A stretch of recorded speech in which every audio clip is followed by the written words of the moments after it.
Ja, v bistvu ja, zanimiv aspekt Jureta mi je bilo to slikanje oziroma grafitiranje. Aha, znaš?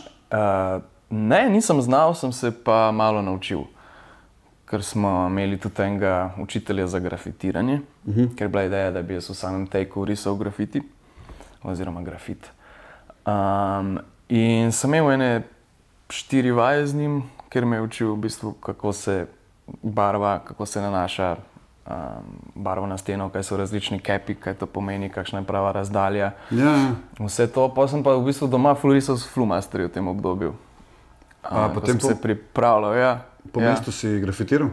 Ja, v bistvu sem tudi naredil en grafit sam, ja. A tisti je tvoj tam? Tisti je, takrat. A res? Ampak ni tako slabo, veš? Za prvega. Hvala.